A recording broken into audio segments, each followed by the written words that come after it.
Recent గా తెలంగాణలో కాంగ్రెస్ ప్రభుత్వం అనేది అధికారంలోకి వచ్చింది కానీ వీళ్ళ పరిపాలన అనేది స్టార్ట్ అయిన కాడి నుంచి అన్ని ఉచిత పథకాలే పెడుతున్నారండి. రీసెంట్ గా ఏంటంటే ఆల్రెడీ 2 పథకాల కింద ఉచిత బస్సు పెట్టారండి. తర్వాత ఇప్పుడు ఆడపిల్లలకి స్కూటీలు ఇస్తామంటారు, పంచుతామంటారు ఫ్రీగా. అది కాకుండా ఇప్పుడు ప్రతి ఆడవాళ్ళకి 2500 అకౌంట్లు వేస్తామంటారు. అలా అన్ని ఉచిత పథకాలు కూడా లేడీస్ కి ఎక్కువ ప్రమోట్ చేస్తున్నారు. ఇది మంచిదేనంటారా? లేడీస్ కి ప్రమోట్ చేసినట్టు ఇప్పుడు లేడీసే కదా తీసుకొని నడిపించేది. ఓకే, అంటే ఏ విధంగా నడిపించేది అంటారు?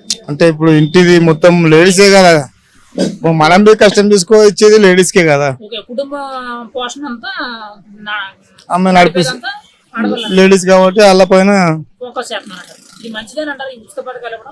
మంచిదే కానీ ఇప్పుడు ఏం చేసిరండి ఉచిత పథకాలు ఇంకా 2 కదా ఆన్ చేసినాయి. అవునండి, అంటే 1 by 1 చేసుకుంటూ వస్తున్నారండి. కాకపోతే ఏంటంటే ప్రభుత్వ ఖజానా అనేది తక్కువగా ఉంది, ఉచిత పథకాలు అనేది ఇచ్చుకుంటూ పోతున్నారు కదా. దానివల్ల రేపు రోజుల్లో అప్పుల భారం అనేది పెరిగే అవకాశం ఉందని చాలా మంది చెప్తున్నారండి. అది ఎలా చెప్పొచ్చు అంటారు?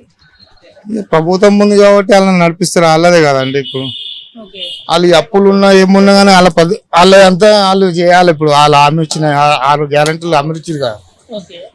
అలా కాంగ్రెస్ ఇలా ఉచిత హామీలు అని ఇస్తుంది కదండి. అంతకుముందు కేసీఆర్ గారు కొన్ని హామీలు ఇచ్చారు, కేసీఆర్ గారు ఓడిపోయారు. వాళ్ళు బాగా చేశారు కదండి. కేసీఆర్ గారి పరిపాలన బాగానే చేశారు, మరి ఆయన ఎందుకు ఓడిపోయారండి? ఓడిపోయారు ఎందుకంటే ప్రభుత్వం జనాలలో ఉంది, కొంతమంది నచ్చలే, కొంతమంది నచ్చిరు. అట్లా చాలా మంది ఏం చెప్తున్నారు అంటే కేసీఆర్ గారు ఓడిపోవడానికి కారణం చదువుకున్న పిల్లలకి ఉద్యోగాలు ఇవ్వకపోవడం వల్ల కేసీఆర్ గారు అది ఉన్నది. అందుకే చెప్తున్నా కదా, నిజమే. కొన్ని మంచి చేసిన కొన్ని చెడు చేసిన కానీ కావాల్సిన దాన్ని చేయలే. అట్లా అని జరా దానివల్ల కేసీఆర్ గారు ఓడిపోయారు అంటారు. అంతే. కాంగ్రెస్ లో సేమ్ కేసీఆర్ గారు చేసిన తప్పు వీళ్ళు చేస్తారనుకున్నారు, అంటే ఉద్యోగాలు ఇవ్వకపోవడం కానీ. వీళ్ళు చేయరు తప్పు.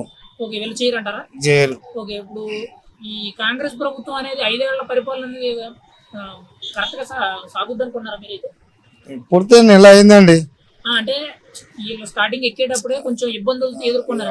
ఇప్పుడు ఇబ్బంది ఉన్నా, ఇంకా వాళ్ళకి గొడవలు పడి నేను సీఎం అని చెప్పి కొట్టుకుంటున్నారు. ఇప్పుడు ఇబ్బంది ఉందండి. ఇంకా నెల అయింది ఎక్కి, మొన్నటికి 3 తారీఖుకి నెల అయింది.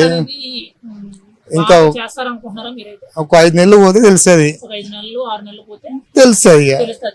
అప్పటి వరకు ఇప్పుడు ఉచిత అన్ని పెట్టిరు కదా, అదే దానిపైన ఉన్నారు ఫోకస్ మొత్తం. ఈ ఉచిత పథకాలు అనేవి ఇవ్వడం మంచిదంటారా కాదంటారా? మంచిదే కానీ పేదోళ్ళకి మాత్రం మంచిగా ఉంటదండి, మున్నోళ్ళకి ఏంది. గరీబ్ వాళ్ళకి మంచిదే. ఉచితాలు అనేవి ఇవ్వడం వల్ల అప్పులు అనే భారం పెరిగి నిత్యావసర సరుకులు ధరలు పెరిగిపోతాయి. ధరలు పెరిగిపోవడం వల్ల మళ్ళీ గరీబ్ వాళ్ళే కదండి బాధపడి. అక్కడ తెచ్చి ఇచ్చేది గరీబ్ వాళ్ళకే, ఇది పెంచేది ఇచ్చేది గరీబ్ వాళ్ళకే, రెండింటికి అదే కదండి. ఇప్పుడు ఎక్కువ అమౌంట్ ఆడ పెంచినా కానీ మనం పోయి కొనుక్కోవాల్సింది, అది కొనక తప్పదు కదా.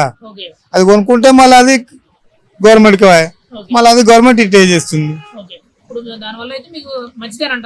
మంచిదే. ఇంకా చూడాలి, ఇంకా ఒక 6-7 మంది పోతే తెలుస్తుంది.